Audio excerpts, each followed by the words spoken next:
Assalamualaikum warahmatullahi wabarakatuh. Waalaikumsalam warahmatullahi wabarakatuh. Bismillahirrahmanirrahim. Alhamdulillahi rabbil alamin. Wassalatu wassalamu ala ashrafil anbiya'i wal mursalin wa ala alihi wa ashabihil mujahidin at-tahirin, amma ba'du. Saudara-saudara kaum muslimin rahimakumullah. Pada dasarnya agama adalah aturan. Orang yang beragama adalah orang yang hidup memakai aturan. Berbeda dengan undang-undang hukum pada umumnya, maka aturan agama ini tidak hanya berisi perintah dan larangan. Ia di samping berisi perintah juga berisi anjuran, pembolehan, pencelaan, dan larangan. Dalam bahasa yang lebih dikenal, perintah adalah sesuatu yang apabila dilaksanakan beroleh pahala, sedang apabila ditinggalkan mendapat sanksi dosa. Amalan semacam ini dinamakan amalan yang wajib. Sedangkan anjuran, sesuatu yang apabila kita kerjakan beroleh pahala, apabila kita tinggalkan tidak beroleh dosa. Amalan semacam ini dikenal dengan amalan sunnah. Pembolehan adalah sesuatu yang boleh saja, artinya boleh dikerjakan, boleh pula ditinggalkan. Dan amalan semacam ini kita sebut dengan amalan mubah. Pencelaan adalah sesuatu yang berpahala jika ditinggalkan, tapi tidak berdosa manakala dikerjakan, dan ini dinamakan perbuatan yang makruh. Sedangkan larangan, sesuatu yang apabila dikerjakan beroleh dosa, apabila ditinggalkan beroleh pahala, dan amalan semacam ini lazimnya dinamakan amalan atau perbuatan yang haram. Kalau agama merupakan aturan, maka konsekuensinya tentu ia berisi perintah dan larangan. Apabila perintah dilaksanakan, maka Allah Subhanahu wa ta'ala memberikan balasan berupa pahala. Sedangkan apabila larangan yang dikerjakan, Allah pun akan memberikan ganjaran yang bernama dosa. Baik pahala maupun dosa adalah sesuatu yang abstrak, sesuatu yang tidak nampak, tidak kelihatan oleh pandangan mata yang zahir. Itu sebabnya barangkali di zaman materialistis seperti sekarang ini, orang kurang tergerak mengejar pahala dan malah kadang-kadang terangsang untuk berbuat dosa. Karena pahala dan dosa sesuatu yang tidak kelihatan oleh pandangan mata yang zahir ini. Namun sungguh pun demikian, pahala dan dosa bisa mendatangkan kebahagiaan atau kegelisahan batin.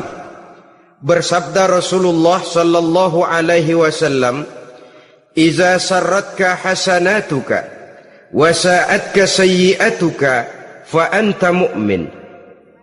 Apabila perbuatanmu yang baik menyebabkan engkau bahagia, apabila perbuatanmu yang baik menyebabkan engkau gembira, dan perbuatanmu yang jahat menyebabkan engkau jadi susah, itulah tanda bahwa di hatimu masih ada iman.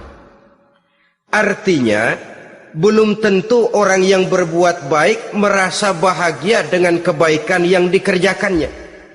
Dan tidak selamanya orang yang berbuat jahat sanggup menyesali perbuatan jahatnya.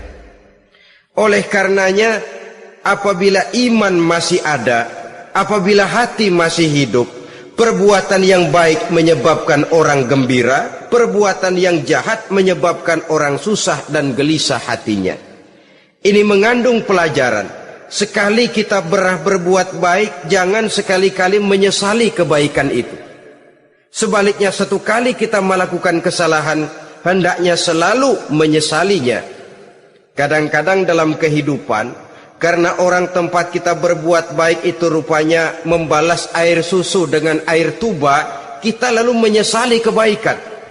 Lahirlah kata-kata, nyesal saya nolong dia. Ibarat pepatah katanya, nolong anjing kejepit. Waktu kejepit setengah mati kita tolongin. Begitu selesai dia dari kejepitnya, malah kita digigitnya. Saudara hadirin yang saya muliakan, dalam kehidupan sehari-hari barangkali ini kena filsafat yang disebut dorong mobil mogok.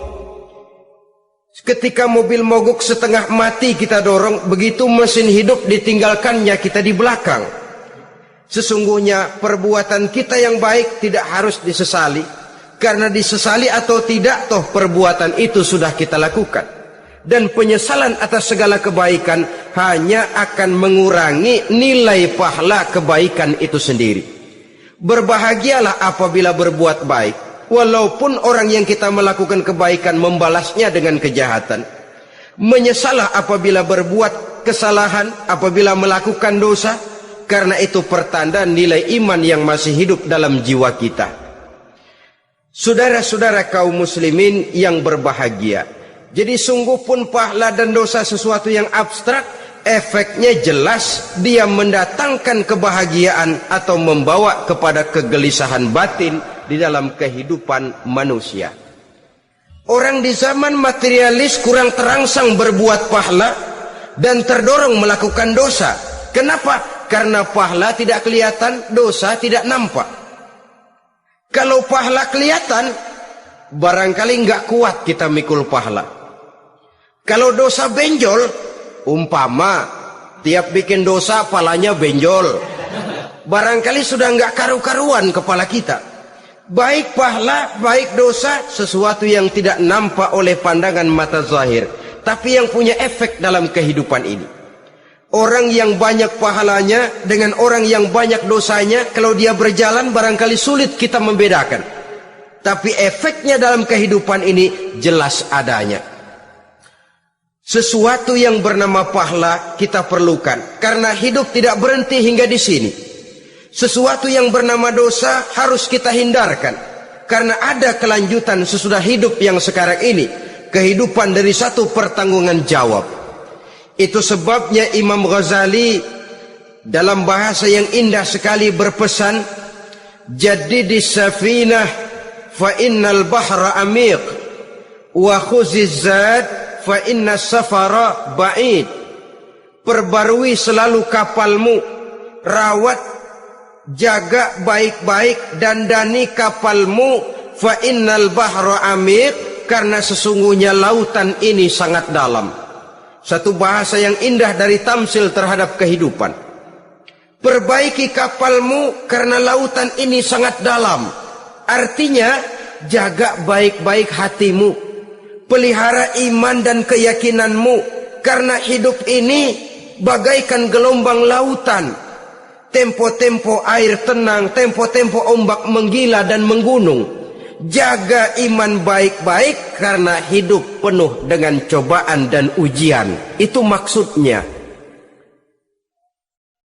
Wa khuziz zad fa inna safara ba'id.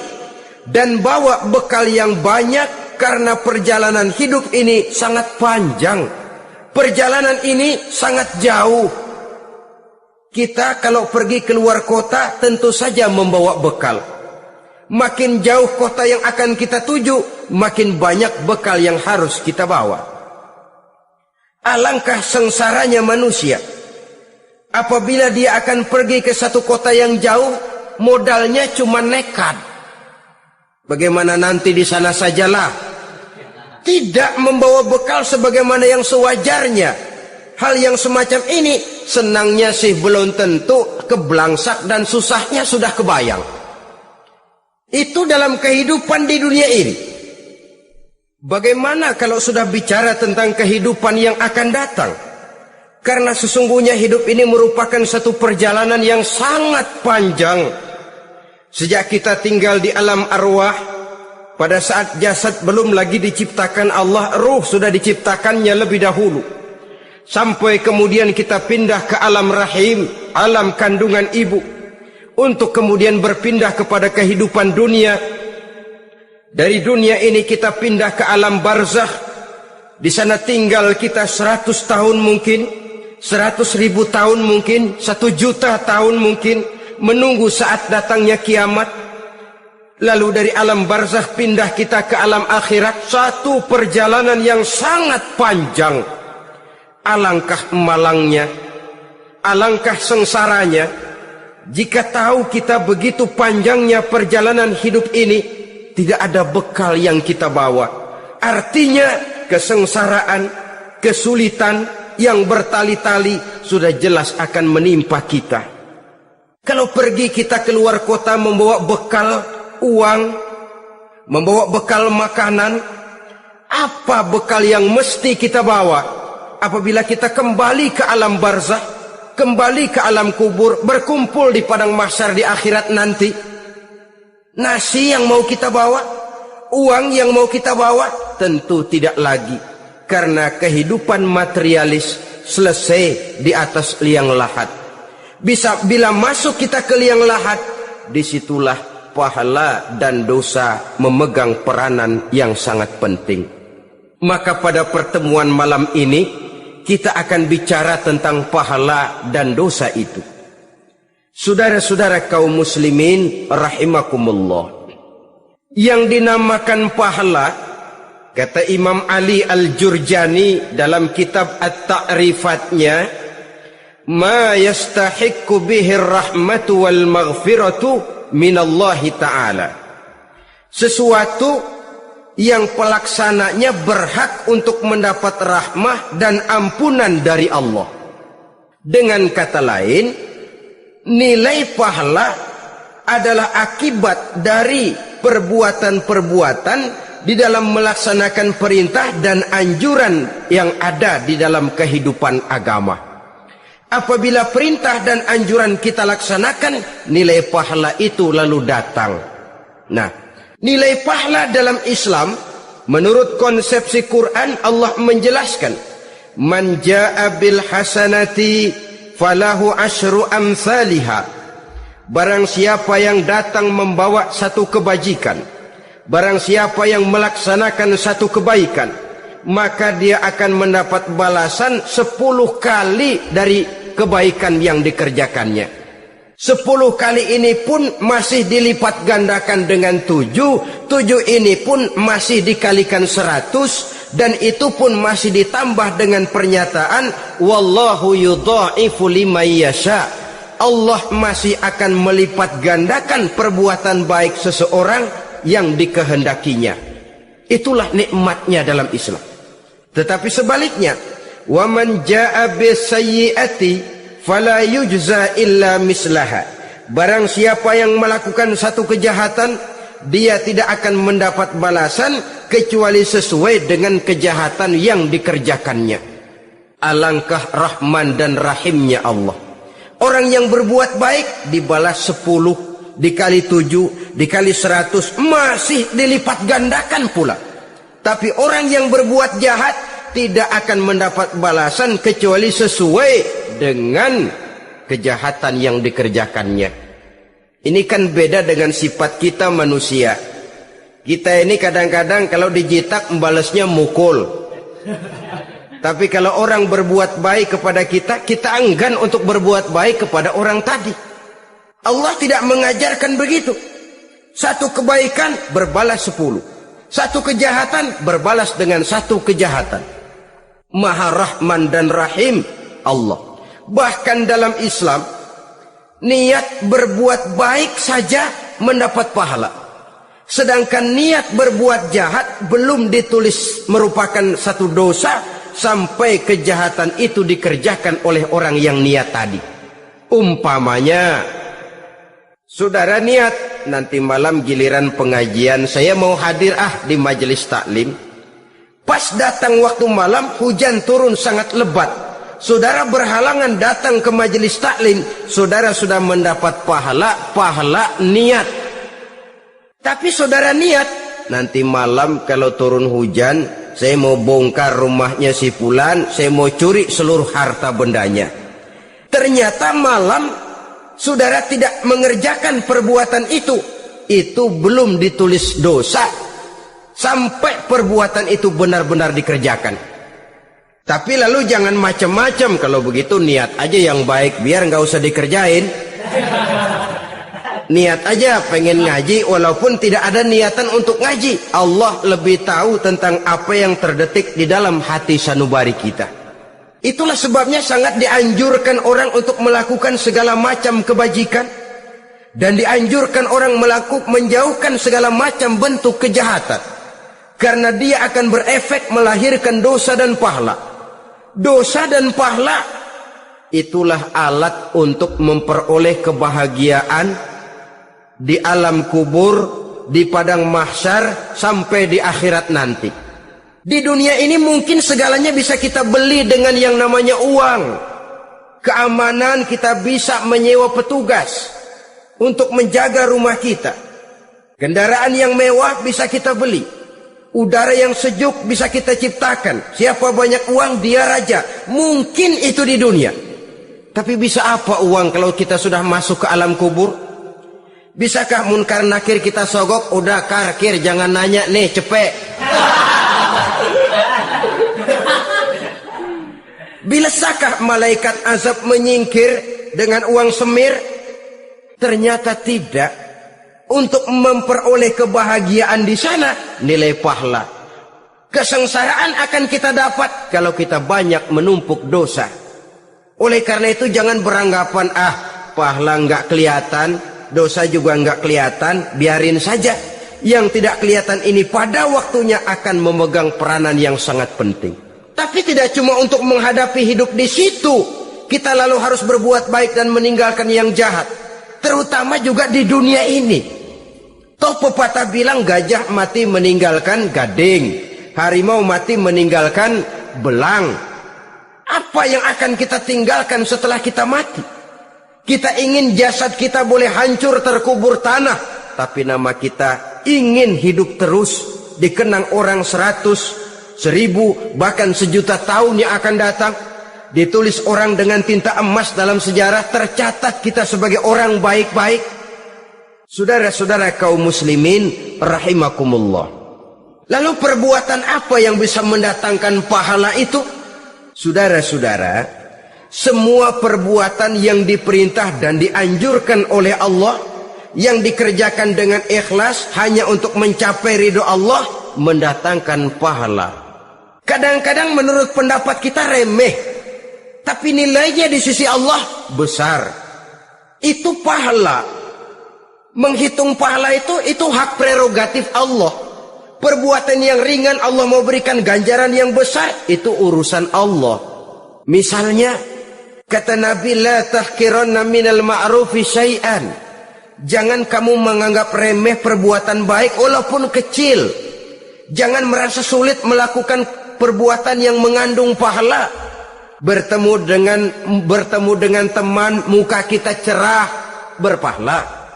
Menyingkirkan duri di jalanan, berpahala.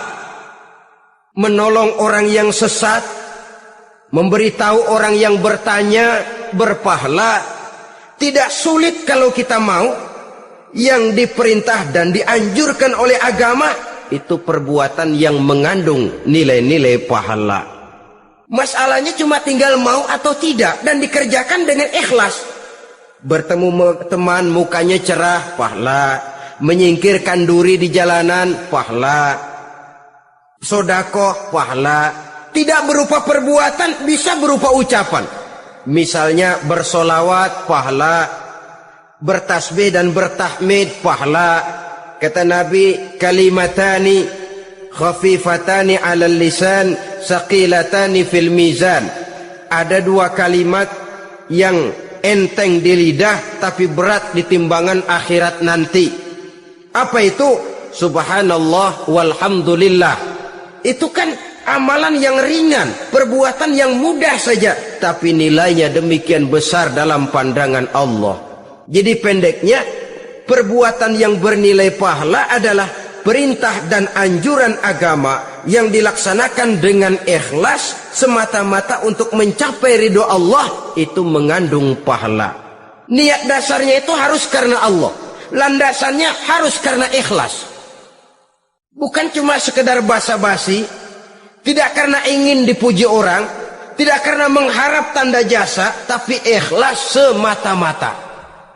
Dari perbuatan yang paling kecil dan mudah sekali sampai kepada amalan-amalan yang besar dan memerlukan biaya yang besar, seperti melaksanakan ibadah haji, seperti jihad fi sabilillah, membangun masjid, membangun pondok-pondok pesantren, membangun pusat-pusat kesehatan, membangun jalan-jalan umum, termasuk menjaga keamanan. Jangan dikira loh, siskamling umpamanya, menjaga keamanan kampung tidak berpahala. Kalau diniatkan ibadah, menjaga ketenangan warga supaya mereka tekun ibadah, ikhlas karena Allah, itu juga bernilai ibadah. Keluar kita dari rumah, pergi pagi, pulang sore, peras keringat, banting tulang cari nafkah buat menghidupi anak istri kita. Kalau diniatkan ibadah, melaksanakan kewajiban sebagai kepala rumah tangga, membantu orang tua sebagai anak, itu juga perbuatan-perbuatan yang mengandung pahala. Yang terbaik sesuai dengan bidang kehidupan kita. Ada orang yang dinamakan abid, ahli ibadah, pahala yang paling baik bagi dia banyak-banyak tahajud, sembahyang malam, wirid, zikir, tasbih. Ada yang dinamakan orang alim, pahala yang paling baik buat orang macam ini mengajar, menyebarkan ilmu, mendakwahkan Islam. Ada yang disebut wali, pejabat pemerintah, petugas. Amalan pahala yang paling baik buat orang semacam ini melayani masyarakat, bekerja di bidangnya sesuai dengan profesinya. Saudara hadirin yang saya hormati, jadi dengan demikian perbuatan-perbuatan yang mengandung nilai-nilai pahala ini bisa perbuatan yang menurut kita kecil namun punya nilai besar, apalagi perbuatan besar dengan biaya yang besar, tentu makin besar juga pahala yang disediakan oleh Allah Subhanahu wa taala. Oleh karenanya, kalau kita bercermin dari ayat Quran, hidup ini kesempatan untuk berbuat baik. Huwallazi khalaqal mauta wal hayata liyabluwakum ayyukum ahsanu amala. Dialah Allah, Tuhan yang telah memberikan hidup dan mati kepadamu untuk menguji kamu, siapa di antara kamu yang paling baik amal perbuatannya. Jadi tidak saya rinci, tapi cukuplah satu penjelasan global.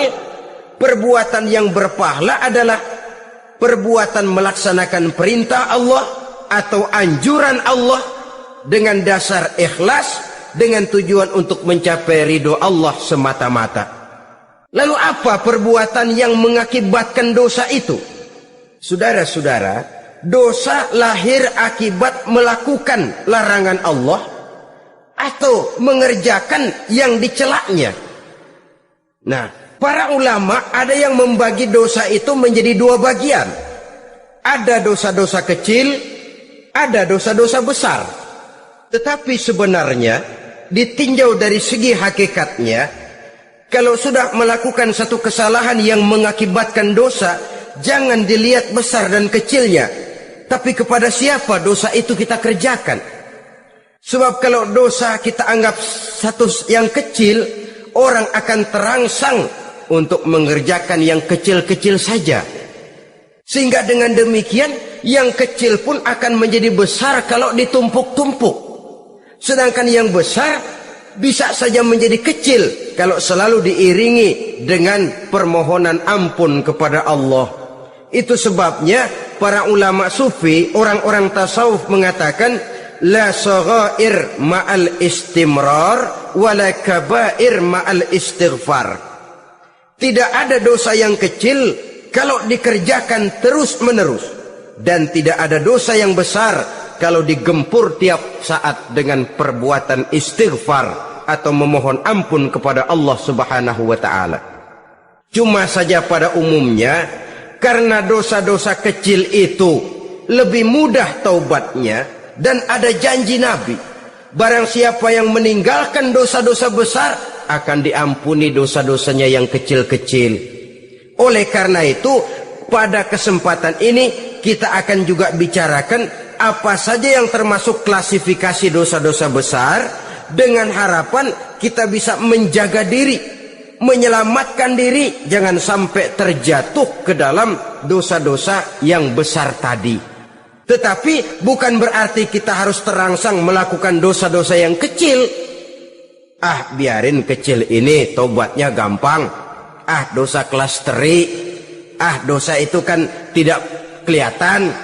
Lalu terangsang melakukan perbuatan dosa-dosa walaupun kecil. Kalau berlarut terus-menerus, dia akan tumbuh menjadi dosa yang besar. Oleh karenanya, jangan sampai mengundang pengertian. Kalau kita membicarakan dosa-dosa yang besar, lalu terangsang melakukan dosa-dosa yang kecil, karena bagaimanapun juga dosa kecil dan dosa besar sama dalam arti kepada Allah kita melakukan kesalahan. Dan dosa yang kecil pun kalau bertumpuk, dia akan menjadi banyak. Saudara-saudara kaum muslimin rahimakumullah, ada beberapa jenis dosa-dosa besar. Jenis yang pertama, asyirku billah, syirik atau menyekutukan Allah. Dari sekian deretan dosa-dosa besar, syirik ini merupakan bapak moyangnya dosa. Dedengkotnya dosa itu syirik, menyekutukan Allah. Bahkan dosa yang lain Allah masih mau mengampuni. Tapi kalau sudah syirik, menyekutukan Allah, itu sudah satu dosa yang tidak berampun sama sekali. Oleh karena itu tepat pesan Imam Ghazali tadi. Jadi di safinah fa innal bahra amik. Jaga iman, pelihara akidah, dandani kapal. Karena hidup ini gelombang lautan sangat dalam, hidup banyak cobaan.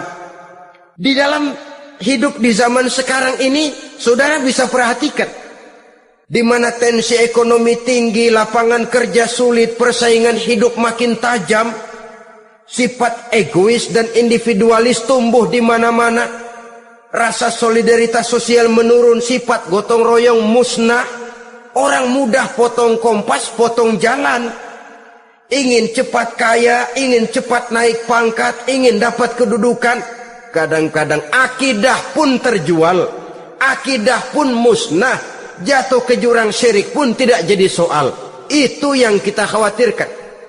Kalau dosa-dosa yang lain Allah masih mau mengampuni, tapi kalau sudah jatuh kepada syirik, Allah sama sekali tidak akan memberikan ampun. Dalam kaitan dengan ini barangkali tepat sinyalemen Imam Ali itu. Andai kata kemiskinan merupakan satu kepribadian, saya akan membunuhnya lebih dahulu. Artinya memang kemiskinan ini sering mendorong orang kepada jurang kemusyrikan. Tidak tahan menghadapi godaan perut akibat tensi ekonomi yang tinggi, lapangan kerja yang sulit. Iman pun jadilah ditukar dengan 3 liter beras. Akidah pun jadilah dibarter dengan 3 bungkus supermi, dengan pakaian bekas, dengan obat-obatan. Tidak jadi soal baginya mengejar kebahagiaan yang relatif singkat dengan mengorbankan kebahagiaan yang abadi. Persis ibarat pepatah, nyari jarum kampak hilang. Mencari sesuatu yang kecil, yang besar jadi sia-sia. Membela perut, mengorbankan akidah. Na'udzubillah summa na'udzubillah. Saudara-saudara kaum muslimin rahimakumullah, ini fakta, ini kenyataan. Dan hal semacam ini tidak bisa diatasi cuma dengan ceramah, simposium, diskusi, seminar. Apalagi Nabi berpesan, solahu ummati bil ilmi wal mal. Umatku hanya bisa menjadi baik akidahnya dengan ilmu dan harta. Itu bahasa Nabi. Kalau bahasa kita sekarang, dengan ekonomi dan pendidikan. Ilmu, pendidikan, ekonomi, harta. Tanpa itu sangat besar kemungkinan kita bisa menjual akidah terjerumus di lembah kemusyrikan. Maka terutama kepada saudara-saudara saya, muslimin yang terpencil jauh dari kota-kota besar, yang kadang dalam kehidupan seharinya imannya sering digoda oleh supermi, akidahnya sering ditantang oleh pembagian beras, pakaian-pakaian bekas, obat-obatan dan sebagainya. Jaga dan bentengi akidah kita. Lebih baik nyawa berpisah dari badan asal iman jangan berpisah dari hati. Kepada adik-adik saya para remaja, para pemuda di kota-kota besar yang iman dan akidahnya sering ditantang dengan minuman-minuman keras, fasilitas-fasilitas yang menghanyutkan, yang secara terarah dan praktis sedikit demi sedikit menggiring kita untuk keluar dari nilai-nilai akidah. Hati-hati, jaga baik-baik, sebab intan paling mahal, mutiara paling berharga tidak lain nilai iman ini. Tergelincir kita daripadanya, jatuh ke lembah kemusyrikan, jatuh ke satu dosa yang teramat besar yang Allah tidak akan pernah memberikan ampun lagi. Ini dosa besar yang pertama. Yang kedua, qatlun nafsi illa bil haq, membunuh orang tanpa alasan yang benar. Di zaman kesulitan ekonomi kadang-kadang orang mudah nekat. Tengok saja, kadang-kadang karena pasal uang 100-200 perak saja nyawa bisa melayang. Kadang-kadang karena urusan yang remeh, salah omong, salah ambil, salah ucap, salah pegang, nyawa bisa jadi melayang. Alangkah murahnya nyawa, seakan-akan kita yang punya. Padahal nyawa itu hak milik Allah. Tidak pantas kita merampasnya, tidak pantas kita menghilangkannya dari jasad seseorang. Oleh karenanya, membunuh orang merupakan satu dosa yang sangat besar. Jangankan kepada orang yang seakidah, orang yang lain akidah saja pun, kalau dia hidup berdamai, rukun, berdampingan, kita harus melindungi. Apatah lagi teman seakidah sendiri. Saudara-saudara kaum muslimin rahimakumullah, pantas kalau Nabi menyatakan apabila dua orang Islam sudah saling berkelahi, berbunuh-bunuhan, al-qatil wal maqtul finnar, yang membunuh dan yang dibunuh dua-duanya sama-sama masuk neraka. Sahabat heran, ya Rasul, kalau yang membunuh masuk neraka sih wajar, tapi yang terbunuh kok neraka juga, kenapa? Kata Rasul, sebenarnya dia juga cuma sudah niat untuk membunuh, cuma keduluan saja. Andai kata dia tidak terbunuh, tentu dia yang akan membunuh. Saudara-saudara kaum muslimin rahimakumullah, Islam sesuai dengan namanya adalah agama damai. Kita tidak boleh mencari-cari musuh, walaupun tidak boleh lari kalau bertemu musuh. Oleh karenanya, pantang seorang muslim menimbulkan benih keonaran menjadi biang kerok buat lingkungannya. Sesuai dengan namanya, seorang muslim adalah seorang yang dalam hidup senantiasa berusaha menebarkan salam, menebarkan kedamaian, ketenangan dan ketentraman. Dengan prinsip musuh jangan dicari, bertemu pun jangan lari. Yang ketiga, termasuk dalam kelompok dosa besar ini, syurbul khamr, meminum minuman keras. Termasuk di dalam kata khamr ini ganja, morfin, narkotik. Sebab apa? Jenis minuman semacam itu tidak hanya merusak keadaan sekarang, tapi sekaligus merusak kehidupan yang akan datang. Kalau itu jatuh di tangan generasi muda, artinya kan merusak kehidupan masa depan daripada suatu bangsa. Karena apa? Remaja dan pemuda merupakan bentuk miniatur daripada kehidupan bangsa. Akan bagaimana warna umat Islam di Indonesia, bahkan akan bagaimana warna Indonesia 30, 40, 50 tahun yang akan datang, remaja sekarang jawabannya. Kalau remaja kita sekarang ini kerjanya cuma bisa nyekek botol, insya Allah bangsa Indonesia 30-40 tahun yang akan datang akan tumbuh menjadi bangsa teler. Tidak banyak yang bisa kita harapkan. Remaja adalah gambaran masa depan dari satu bangsa, dari satu umat. Dan remaja itu di dalam dirinya secara fitrah terkumpul semua bakat, terdapat semua kemungkinan.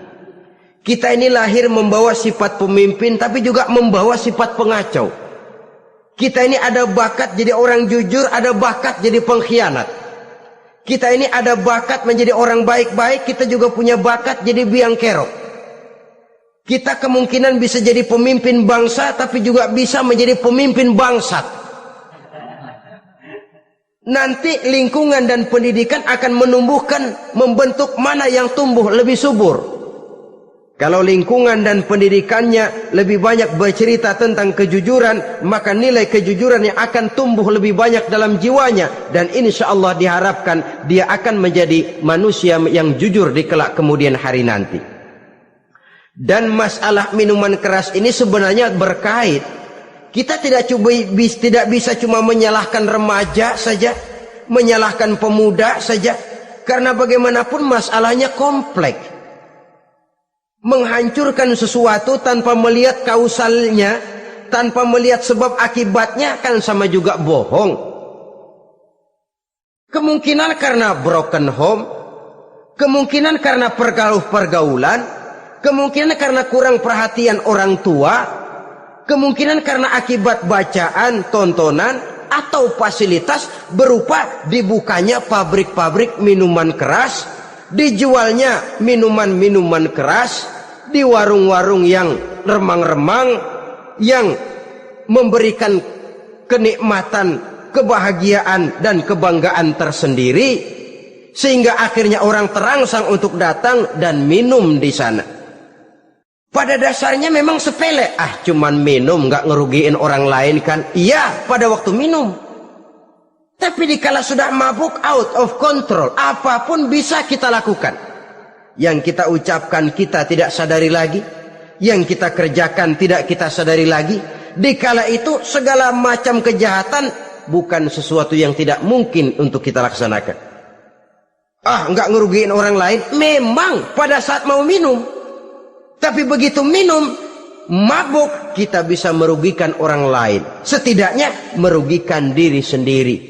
Pertumbuhan IQ menjadi lemah, semangat kehidupan hilang, gairah kerja menurun, kalau tidak ada sama sekali.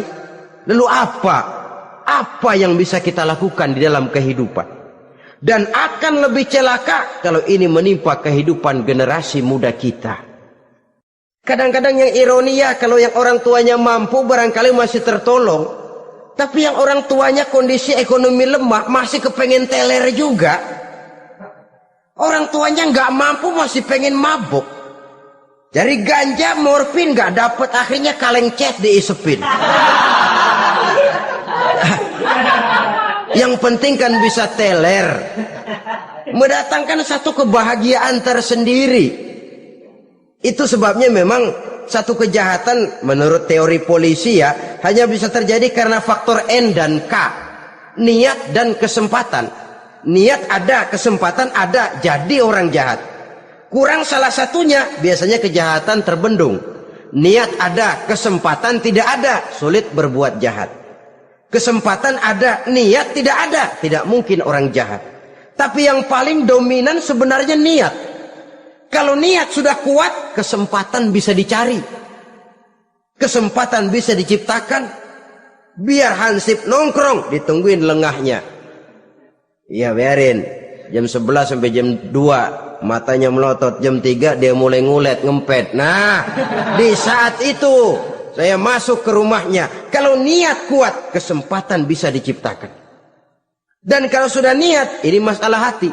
Kalau sudah masalah hati, menyangkut soal moral. Moral artinya sudah masuk kepada kehidupan agama.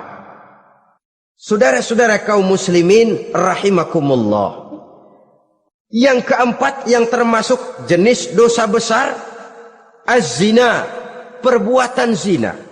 Di zaman pergaulan bebas dengan prinsip free love, free sex ini, tengok sudah berapa banyak gadis-gadis bergelimpangan jadi korban. Berapa banyak bayi-bayi yang lahir ke dunia tanpa tahu kemana dia mesti memanggil bapak. Apakah deretan jumlah korban ini masih harus bertambah lagi? Paling tidak, biarlah yang sudah jadi korban, tapi jangan bertambah lagi hendaknya. Masing-masing kita berupaya menahan diri. Termasuk dalam kategori zina ini, yang merupakan cabang-cabangnya liwat, homoseks, lesbian, masturbasi. Bahkan masturbasi itu termasuk jenis zina tangan, dan itu juga merupakan satu dosa. Di samping dosa juga merusak diri, karena bagaimanapun juga dia akan mengurangi kemampuan daya pikir seseorang. Maka agama memberikan jalan keluar. Pesan Nabi, ya ma'syarasy syabab, man istata'a minkumul ba'at falyatazawwaj. Hai para pemuda, kata Nabi, barang siapa di antara kamu yang sudah bisa ba'at, yang sudah mampu ba'at. Ba'at itu artinya memberikan nafkah, baik nafkah zahir maupun nafkah batin. Falyatazawwaj, maka hendaklah dia kawin. Jadi yang maksud ba'at ini ya nafkah zahir, ya nafkah batin. Kita kadang-kadang cuma bisa ngasih nafkah batin saja sudah merasa pokoknya kan saya sanggup untuk kawin, lalu kawin tanpa kehilangan, dengan kehilangan pertimbangan. Saudara-saudara, wa illam yastati, adapun kalau dia belum mampu, fa alaihi bisyam, hendaknya dia banyak puasa. Fa innahu lahu wija, karena puasa itu akan merupakan benteng jangan sampai orang memperturutkan hawa nafsunya. Andai kata puasa belum hobi, banyaklah olahraga para pemuda, para remaja. Karena dengan olahraga, pemikiran untuk memperturutkan hawa nafsu agak sedikit terkendali dan energi tersalurkan dalam bentuk yang positif. Pendeknya kreatif, banyak kegiatan. Ini pesan Imam Syafi'i tepat itu. Kata beliau, inni ra'aitu wuqufal ma'i yufsiduh, insala toba wa illam yajri lam yatib. Aku melihat air kalau diam rusak, tapi kalau dia mengalir jernih.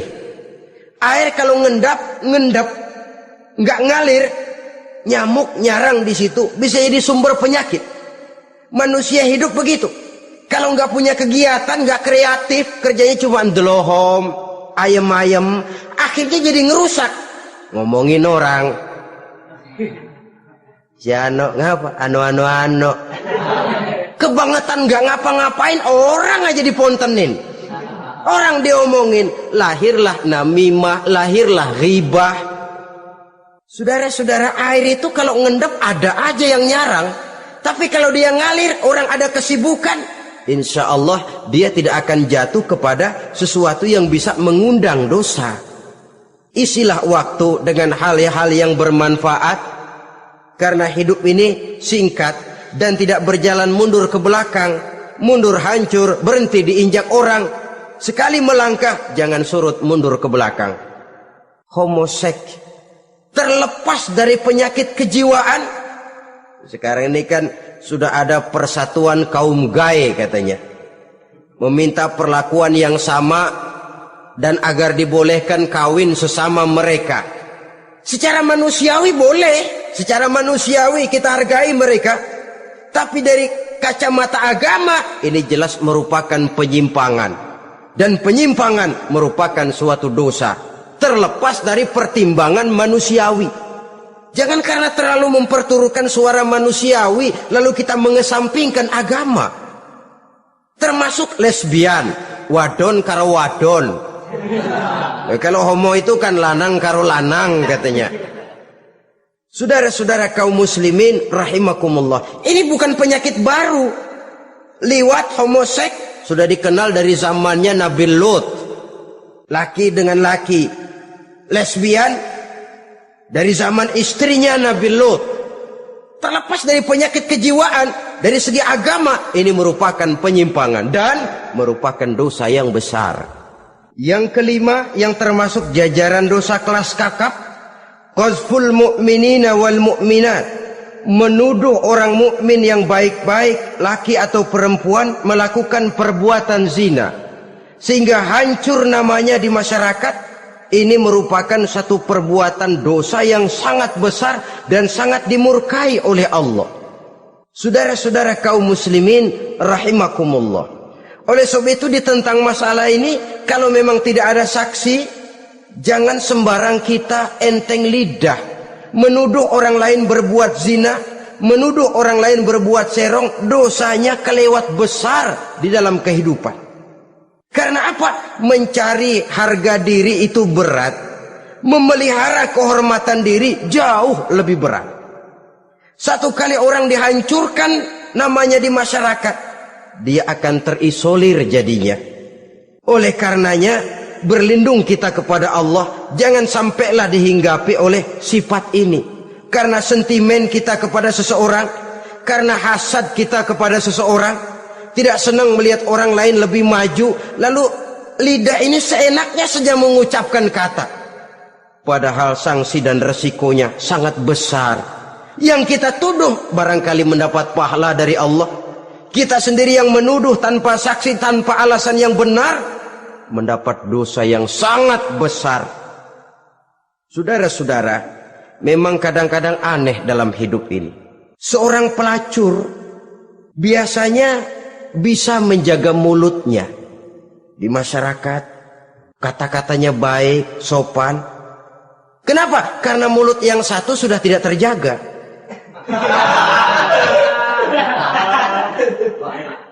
Kita kadang-kadang kehormatan bisa kita jaga, tapi mulut tidak terkontrol. Ngomong saenake dhewe, bikin orang mangkel, kesal, fitnah sana, fitnah sini, menghancurkan nama baik orang, ngomongin yang macam-macam. Bagai-bagai macamlah caranya. Saudara-saudara kaum muslimin yang berbahagia.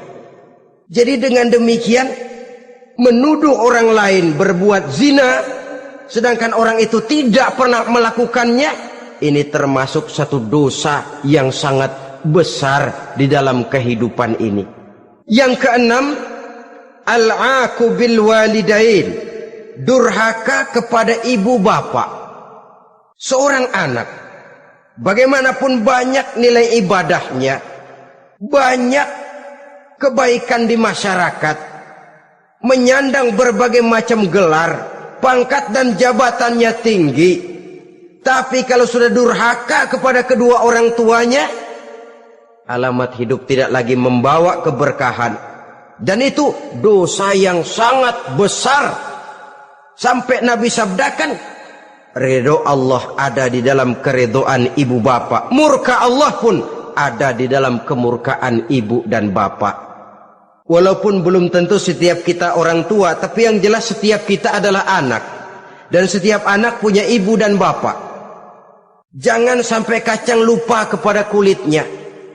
Saudara-saudara kaum muslimin rahimakumullah, durhaka kepada ibu bapak merupakan perbuatan yang sangat dimurkai oleh Allah. Apalagi ibu yang telah melahirkan kita, bahkan mengandung kita. Begitu juga bapak yang telah berusaha peras keringat banting tulang untuk mengasuh membesarkan kita. Tidak ada perbuatan baik yang kita lakukan untuk bisa menebus kebaikan daripada ibu dan bapak kita.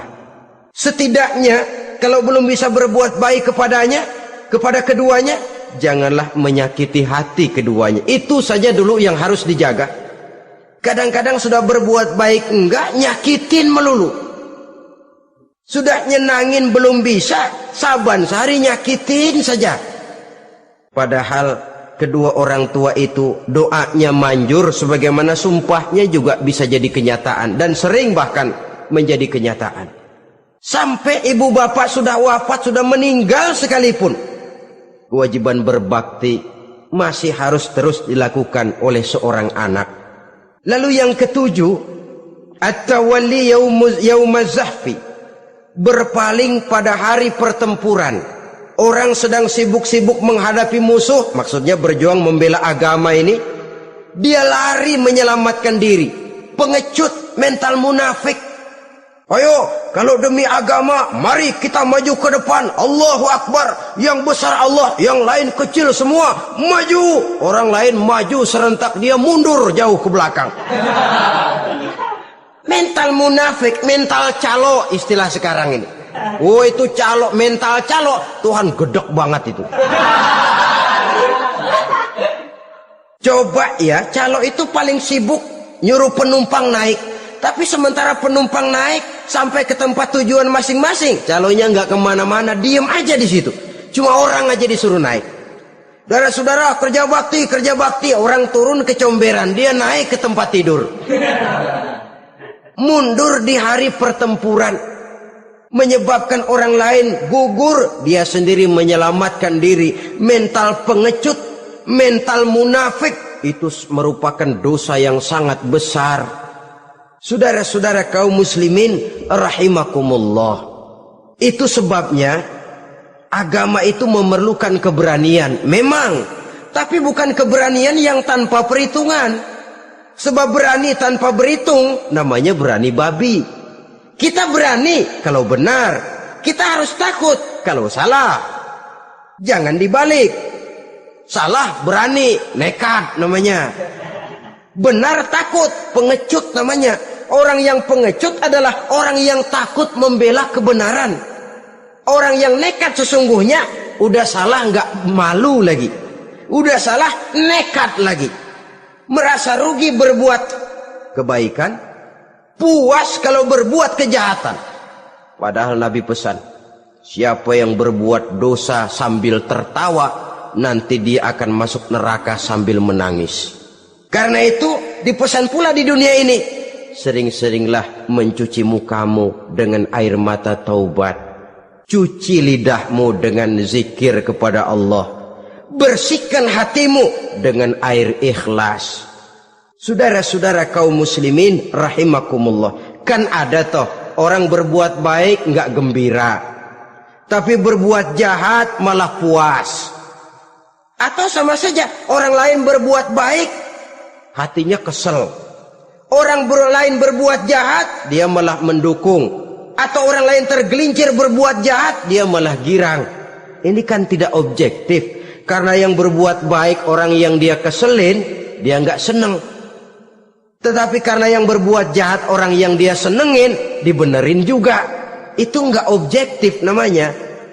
Mundur di hari pertempuran pada saat saudara-saudara kita sedang menghadapi musuh, sikap pengecut yang sangat dibenci Allah. Yang kedelapan, termasuk kelompok dosa besar, aklu malil yatim, makan harta anak yatim. Kadang-kadang ada orang mengeksploitir loh nasib anak-anak yatim. Karena biasanya para dermawan peka kalau mendengar nasib yatim, memberikan santunan. Si yatim belum makan, yang ngurusin udah pada kenyang. Mengeksploitir, memakan harta anak yatim termasuk dosa yang sangat besar. Sehingga Nabi pesan, ana wa kafilul yatim kahataini yaumal qiyamah. Aku dan orang yang menyantuni anak yatim seperti dua jari ini di hari kiamat. Rumah yang paling dimuliakan Allah adalah rumah yang di dalamnya ada anak yatim yang hidupnya dihormati, hidupnya disantuni, keperluannya dicukupi. Maaf saja, tahap kita menyantuni anak yatim ini baru tahap setahun sekali. Kalau Muharram kita agungkanlah, kita besarkan. Lebaran yatim katanya, kita kumpulkan dana, kita usap kepala yatim, kita kumpulkan beras, kita bagikan hari itu. Perkara bulan depan kelaparan, kita tutup kuping. Perkara bulan berikutnya dia kelaparan, kita masa bodoh. Bahwa di bulan Muharram kita santuni yatim piatu itu sudah baik. Tapi akan lebih baik lagi kalau kita sanggup menjadi bapak asuh mereka, memikirkan sekolah mereka, ada kontinuitas. Kalau mereka diasuh oleh orang lain, lalu bertukar agamanya, berpindah akidahnya, kita ngomel habis-habisan. Tapi kita ada kemampuan, kita tidak mau berbuat semacam itu. Ya sama juga bohong namanya. Saudara-saudara kaum muslimin rahimakumullah, orang yang menyantuni yatim mendapat pahala besar, tapi orang yang mengkorup harta anak yatim dosanya juga sangat besar.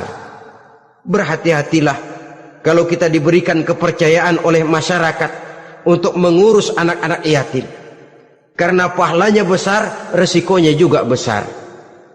Yang kesembilan, syahadatuz zur, sumpah palsu. Sebab sumpah palsu ini menggunakan nama Allah untuk sesuatu yang tidak benar. Nama kita saja dibawa untuk yang tidak benar, kita jengkel. Nama kita dipalsukan untuk sesuatu yang tidak baik. Kita kadang-kadang jengkel, tidak puas jengkel, menuntut melalui saluran hukum. Kenapa? Nama saya dicatut. Bagaimana lagi kalau nama Allah kita pakai untuk bersumpah, sumpahnya palsu, menguntungkan kita, merugikan orang lain, Allah murka betul. Maka sumpah palsu termasuk deretan dosa-dosa besar. Apalagi yang ke-10, aklur riba, makan riba alias renten. Ini kan yang cepat mendatangkan uang. Kadang-kadang kalau yang bikin riba itu orang awam barangkali, ya masih kita maklumin. Kadang-kadang penyakit ini datang menimpa mereka juga yang kita kenal kebaikannya. Bahkan suka datang ke musola, rajin ke masjid. Kadang-kadang riba masih dimakannya. Karena cara cari duit paling enak. Duit utuh tambahnya terus masuk. Na'udzubillah summa na'udzubillah. Itu yang diibaratkan dalam perjalanan Mi'raj waktu Nabi diperlihatkan neraka. Orang perutnya sebesar rumah dililit ular, diseret-seret itu hancur perutnya, dibulatkan lagi, diseret lagi, hancur lagi, dibulatkan lagi, terus menerus begitu. Dia berteriak, mengerang, mengeluh, mengaduh kesakitan.